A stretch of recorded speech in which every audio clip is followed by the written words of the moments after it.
Melissa Ciummei, welcome to the Iconoclast One-to-One. Thanks for joining me today. Thanks for inviting me. You were on the Iconoclast Roundtable, and what you said had everybody pretty spellbound at the end of that. And we've had tremendous feedback from those who watched that show, and people really wanted to know more about what you were talking about. And obviously the key message that you were giving was about the vaccine passports. So what's going on? They're not vaccine passports. They are data passports. They are participation passports, but there's no medical reason behind these. If I had come to you 2 years ago and said, here's what the government want to do. They want to give everybody a chip. They want to put all your medical data and all your financial data onto that chip. That will be your complete ID, and they can control you or shut you out of society from that. Ideally, they'd like to put a quantum tattoo so that they can remotely medicate you. That sounds absolutely insane. That's the road that we are going down right now. This is about a financial reset because the fiat currency has failed, like every other one has before. And in order to keep the game going, they need a new financial system. This is why everybody, no exceptions, has to get one of these passports. This is why there's a drive to get absolutely everybody vaccinated. It's for the new system. So what's this all been about then in terms of, when they're calling it COVID and, they're saying it's to keep people safe, etc. So has it had nothing to do with that at all? Nobody seems to be asking why. If you ask somebody, if you stand outside one of these bars and say, why are you using this passport? Nobody has an answer for why. It's certainly not a medical decision. If it doesn't stop you from getting it, doesn't stop you from passing it on. That has been, the CDC have come out with that, Bill Gates have come out with that, Fauci has come out with that, Boris Johnson have come out, they've all come out and announced that. This clinical trial is nothing more than a treatment to reduce symptoms. At best, that's what it has the potential to do. So why would you need a passport to get into somewhere? You would think that would be linked to transmission, so that if taking part in this clinical trial stopped transmission, then there would be a logic behind that. But there's absolutely no data to support that. It's not about anything medical. This is an economic decision, not a medical decision. Why do they have to reset? Like what's been going on behind the scenes, or in the last? Well, I know we had a crash in 2008. Mm-hmm. So has it been since then? Is this what this is about? From 1971, we have been on a debt base. That's when the dollar came off. The dollar being the reserve currency came off the gold standard. We entered into a debt-based economy. That has collapsed under its own weight. In 2019, September, there was a crisis in the repo market. It got more and more difficult. That could have been manipulated. There was liquidity pulled out, but that's a different story. So it's an interesting timing though, isn't it? I mean, September 2019, and then the next thing we know. Yeah, you had the Bill Gates event 201 after that. This is a banking crisis. Every fiat currency in history, and there have been thousands, have returned to zero. This is where we are. With the pound and the dollar have already lost over 99% of their value. They're just going to eradicate the other 1%. This is why the money is being printed. The money is being printed so that the central banks can give it out to the hedge fund companies, asset management firms. They're buying up all the actual assets while we are being paid to stay at home and say nothing. So the central bank, because what I've heard about obviously is a central bank digital currency. Mm-hmm. What's the difference between that then and a fiat currency? Like if this is another reset, is it going to be the same story, or is this going to be different? The central bank digital currency is the end game. Okay. Along with totalitarian control. In order to bring in a central bank digital currency, you need a digital ID. In order to bring in a digital ID, you need these passports. That will all be combined with a social credit system and a carbon credits system. Central bank digital currency has all the good aspects of a fiat currency for the government and nothing of what is good for us. The only benefit we have of a fiat currency is basically it's backed by nothing. It's a currency because the government say it is so. What we gain from that is privacy. That's what we are going to lose when we move into a central bank digital currency, and they're going to have complete control over every aspect of our finances. They can dictate where in the economy that you can spend it. They can say that you can only spend it in essential goods or on rent. They can fine you at will. They have complete control over every aspect of your finances. Now, when you link that into a social credits concept, they can sanction you or reward you. This has already been trialled in, I think, a province in northern China, where you go from a AAA rating down to a D rating. AAA, you get preference for jobs, your children get preference for schooling. D, they can take your qualifications off you. They can take your qualifications. They can take your qualifications. So they can literally say no. We can just dismiss anything you've actually achieved in your life. Yeah. Just like that. Mm-hmm. How close are we to this? We are very close to this because of compliance. Everybody has to buy into this. We have watched them move down the propaganda move down the demographic. This started off with protect the vulnerable. Then it went down the age groups, pregnant women. Now it's children. Everybody, without exception, has to buy into this. This is the new financial system. Why do they need children? Children are earning, they're not, So right now, why are they after them right now? Well, they need to condition them, and they still need to be part. Right now, children would still need to be part of the financial system. They also need the data from the children. We're moving into AI technology. Mm-hmm. Data is the new gold. Energy is the new currency. Data is the new gold. With the children, they have them from a young age. They can track their behaviours. AI is only as good as the information that goes into it. So if you are gathering all this data from the children, you can program AI. Under the Obama administration, his last day in office, there was a paper that backed up by MIT that 83% of all jobs earning $20 or less will be automated away by 2030. The future is AI. They need the data. So that's a tremendous number of people, surely. Mm-hmm. So what's going to happen to them? Universal basic income. So they will be sitting at home getting a basic wage, but they won't be able to actually participate then? Is that what you're saying? Kind yes. of in terms of production, in terms of actually leading? They won't be needed. Production. They will not be needed. With the way technology is going, they're expected not to be needed. Okay, so this sounds absolutely terrifying and complete doom and gloom. Is it inevitable? Are we absolutely going to end up where these people who are organising this actually want us to go?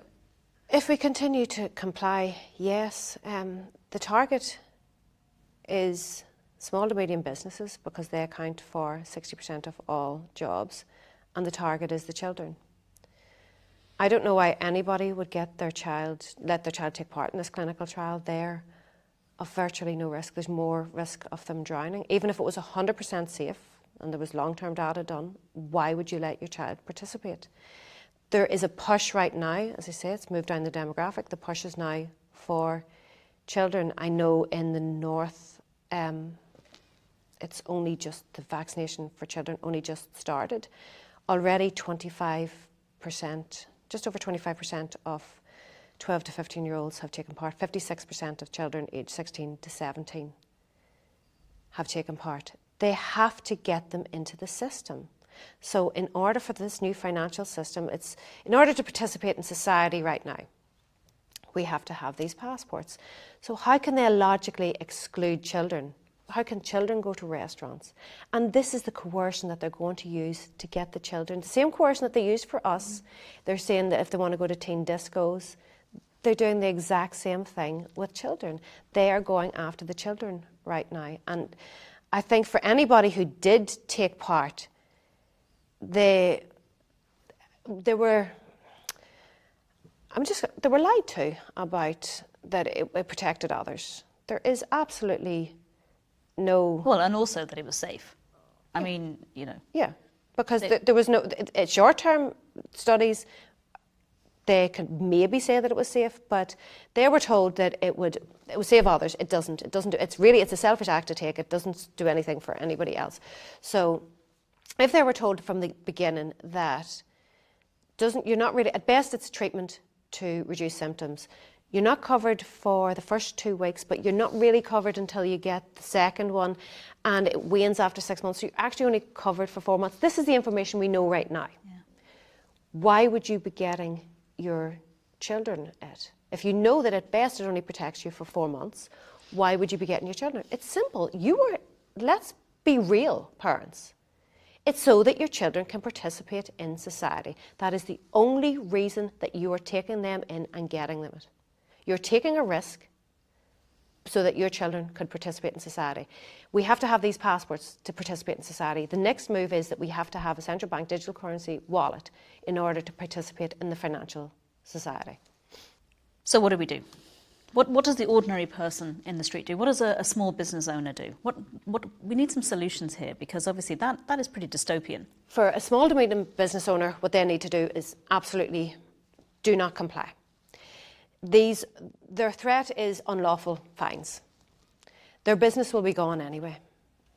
They're under attack. These businesses have to be eradicated in order for the new system to come into place, because they need you dependent on the state for the social credits, the carbon So you're credits. saying that even if they do comply now, essentially they're going to try and find another way to squeeze them out? Well, they have reduced their footfall. It started with nobody could participate in society. Then it was if you comply, you can participate in society. Then it's going to be if you adopt central bank digital currency, you can participate in society. And then it's going to be social and carbon credits. So for these businesses, they could just decide to, I think it was after World War I, taxes were 90%. They can just go straight into their account and tax them 90%, whatever they want. They have complete control. But they want them gone because they want to eradicate any independence. So they need to not comply. Those businesses, especially restaurants, they're dependent. They have a small profit margin. They're dependent on footfall. The government is dictating who their customer base is. That they're telling them that it's unlawful, that is not true. It's a mandate to serve a particular portion of Because a lot of society. people say, the excuse is, so you're saying, why are businesses participating? Or if you were to stand outside and ask them, well, why have you implemented this then? They will say, we have to, it's the law. So that's not true? No, it's not the law. It's not the law. It will be challenged. The challenges are being held back. But no, it's not the law. They are complying. Everything is based on compliance. These fines are not lawful. They're being challenged right now. So, but in the meantime, your business is being wiped out. They have subsidised these businesses in order to create a loyalty to the government rather than to the customer. They won't survive the other side. It's up to people if a business puts out that you have to have a passport to enter the business, I'm not showing my papers. I know how this works in history. Yeah.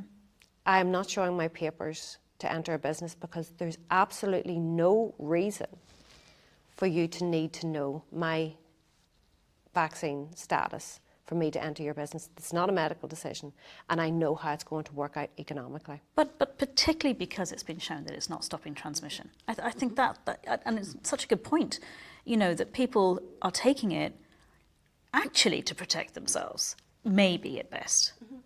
And the reality, really, and even people who are delighted with a recovered certificate, they still have to show their medical information. So they're still part. So they kind of feel, oh well, I haven't had the vaccine, so I'm kind of cleverly avoided that. But they're still in.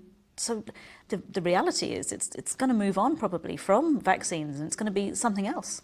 What happens when your 9 months runs out? Mm. This is coming for everybody. You might be going ahead and going to the restaurants right now because your passport is green. It's a matter of time before everybody's passport turns from green to red for various different reasons. It could be they could decide if you that you have mental health issues. and if you don't take a particular medication, or if you have to take statins, anything, in order to participate in society. The new normal is a continual changing of the goalposts. So you will never be fully in. It is like the constant updates that you get in a computer. You're never completely updated. Same with your phone. Always happens at the wrong time as well, doesn't it? Just as you're about to do something, and it goes on and you're stuck. And then you're stuck. You can't do anything. You're literally waiting. Well, you could be about to go out to eat and because if you look at under the WF, we have the Internet of Things. They want to move into the Internet of Bodies. The Internet of Things is, so your watch connects with your phone connects with your fridge, your TV. Heating system, like everything. They want it to be Internet of Bodies, where you connect via, in their words, an ingestible, a wearable, or an injectable. This is their words. So that you connect to all of this. This is all data that's available. Go and look at the WEF website, scroll down, Fourth Industrial Revolution. They want to blur the line between human and technology, robots. I actually mentioned the Fourth Industrial Revolution to someone recently, and I said, I'm not a Luddite. That was what I said. I said, and he said, just because you can do it doesn't mean you should. Oh, no. And I just thought that was, I kind of really hit home. I was like, absolutely. We kind of feel like it's inevitable, doesn't it? That we have this progress, technological progress, and we're going to be swept along with it, and we can't do anything. But we're not actually designed for this, are we? No, I was born before the internet. I didn't have a phone. I think I was born before you, so that's it. I think I didn't have a phone. 20 years ago, maybe I didn't have a phone. This is what's wrong. The law hasn't caught up with technology, and it's getting ahead of itself. And you have these billionaires trying to take over control of the people and all of the wealth. That's what's happening right now. Like, while we're sitting at home, there's a wealth heist going on. Everything is being bought up around us. And meanwhile, what we have is being inflated away. So in terms of the financial reset, because the financial reset's coming anyway, isn't it? I mean, that's it. Well, it's the only solution to COVID. The only solution to COVID is a new financial economy. so money's going to solve the problem of a virus. Mm-hmm. But as you were saying, the fiat currency, it's come to the end. I think it was we've talked to you before, and you were saying it's been on life support, and now it's the plug is well, the body's twitching at this stage. It's coming to end stage. So if we don't participate then in the passport system, this medical apartheid essentially, mm-hmm. What can we do then financially? Like what's going to happen? You will have to buy into it to a degree. It's better to have as much autonomy as you can over your finances. For me, it's precious metals. Every time the system has been reset, like 4,800 times, it's always been to gold. My guess would be that the globalist thinking started around with 1944, with the Bretton Woods Agreement, when all currencies were pegged to the dollar. Mm-hmm. That linked everything together. That has to remain. So what I would say is the IMF come out with the SDR, I think in 1969, just before the dollar came off the gold standard. This is a basket of currencies. Currently, I think it's the pound, the yuan, the yen, the euro and the dollar. Anything can be added into that basket. I would say there's a strong likelihood that they would add gold into that basket to tether it. And that will be the transition from the dollar being the reserve currency, because it right now would have the lion's share, into the digital yuan. In terms of central bank digital currency, it's already out in China. They've already put it out. But are other countries investing in that, or is it just more? You have Bitcoin, you have Fedcoin. Yeah, if you look, every single country, euro, They're all moving into a central bank digital currency. The new currency has to be a digital one. Because of the age we live in, it has to be a digital one. But with the level of control, it's actually terrifying. So are you saying, okay, it looks like it's going digital anyway, because obviously there's cryptos have come in, so the technology is there. And obviously technology is only going to progress even further, as we go into this. Is it that we're still going to be with a digital currency with gold and silver, precious metals, things like that in there? But if we didn't participate in the passport system, it would still be that, but with less control from government and central bank? Is that what you're saying? With the precious metals, you can operate outside the system with precious metals. It has been a currency for years. A lot of people would put a lot of credence into cryptocurrencies. For me, I do own them.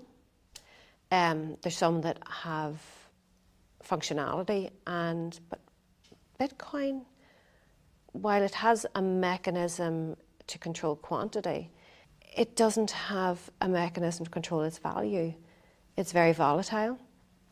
It's not functioning as a currency right now, and it is almost like a fiat currency in that it's backed by faith. The enemy of all cryptocurrencies is regulation, and the SEC are working. They have Gary Gensler at the SEC working on that. Who, if you watch his MIT lectures, he's very well versed in crypto. Right. So this almost like, in a way, they're quite happy then for people to go into cryptos, because it could be corralling people into something that now is, although it's not regulated now, if that comes in, it's like the gate's going to close in behind them. Is that? It's a speculative asset. The dot-com bubble all over again. Will there be ones that survive and thrive out of it? Absolutely. Is blockchain the future? Absolutely. They have complete transparency over every aspect of your life. They will, with your digital ID, they can put you onto a blockchain on the internet. They have full view of everything that you do. So there will be a lot that will survive. With the cryptocurrencies, if you reduce the custodians, it's easier to regulate, and a lot of people are using the exchanges. Coinbase were taken up. There was a court case against Coinbase, and they relented and gave up 20 or 30,000 accounts of their most prolific users. The IRS have requested that you have to fill in if you have traded in cryptocurrencies. If you fail to tick that box, that's a felony charge. So how do we know how they're going to regulate that? They can just tax you at 90% for any capital gains, and then you also have the issue of unrealised capital gains. The only thing I think it's back old school, precious metals they're safe. They've always been a hedge against inflation. Russia can back their currency right now. They have 23% of their reserves are in precious metals. China have upped I think they've increased by 60% recently. They have a huge amount of precious metals. You have Brazil. The IMF own like 2,800 tons of gold. Central banks hold gold. There's a reason. For me, there's a reason why I could see them tethering it to gold again. Okay. So, from what it sounds like, don't participate in the passport system if you're a customer or a business. Keep your kids away from participating in the system. Precious metals seem to be, a way of certainly. It's not necessarily an investment, but maybe it's like a secure. Precious metals are not an investment. They're a way to protect your wealth. In terms of what you can do, first thing you need to think of is, what future do you want for your children? Because you might think you're okay now, but this is the future that you are building. You're building your own prison. You're building a prison for your children. It's a series of dominoes. Take out those dominoes. Starts with vaccine passports. They're not vaccine passports. They're data passports. Data is the new gold and energy is the new currency. So take that out and everything falls apart. And the economy, honestly, the economy is failing anyway. They're trying to put in this new financial system. Either way, you need to prepare. You need to ask yourself, are you prepared? Financially, are you prepared? That was the only thing that was addressed through the whole collapse. They only addressed the financial aspect. You were given money to stay at home. Are you prepared spiritually, emotionally, physically, mentally? Because this is coming. There is no going back to the old world. This is the new world that we're going to be living in if they succeed. I don't feel that they will succeed. Maybe that's optimistic. I like your optimism. Well, when freedoms are reduced, eroded away,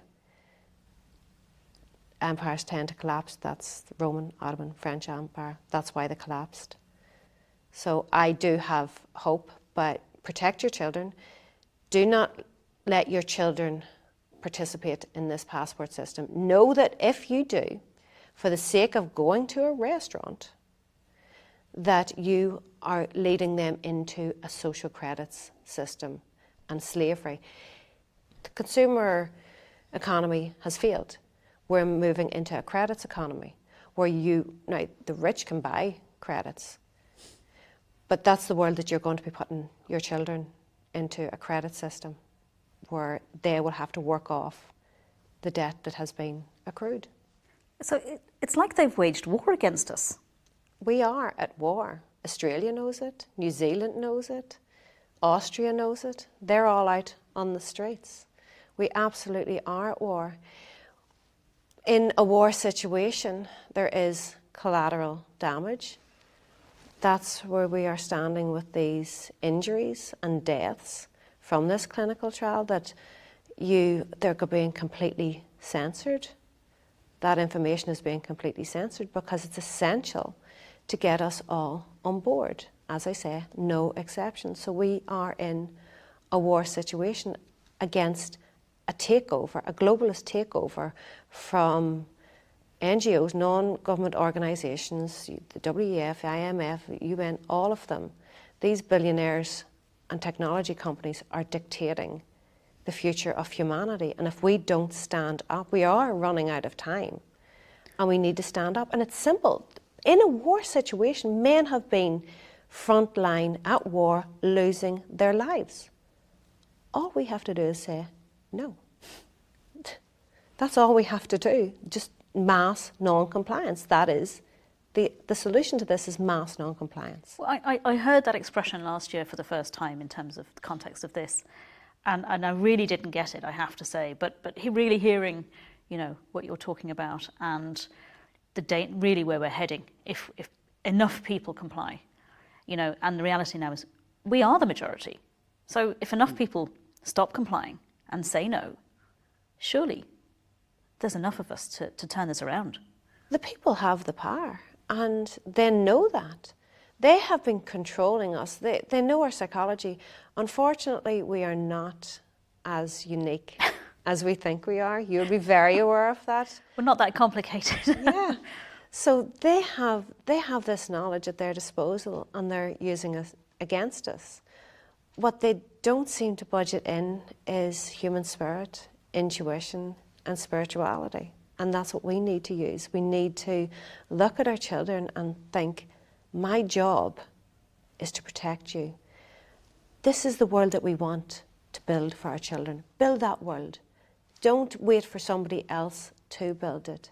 And there's no going back, is there? I mean, it's gone. Normal as we knew it is gone, but the new normal, that seems like it's down to us. No matter what, there's no going back. It's gone.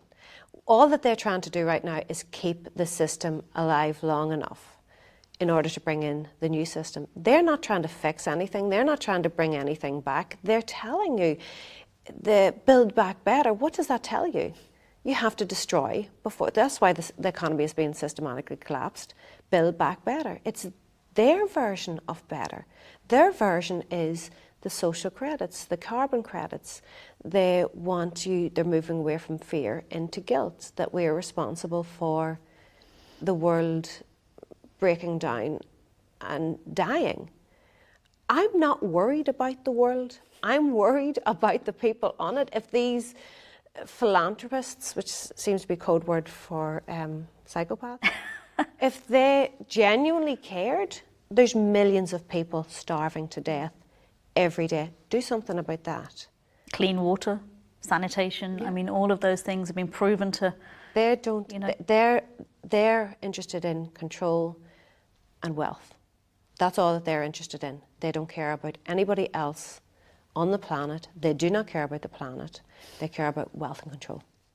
So someone watching this who's sitting here, you know, absolutely mesmerised by this information because it's the first time maybe they've heard it, what would you suggest they go out and do now? For me, this is going to be won by communities. So find people that are like-minded. That's going to keep your confidence up.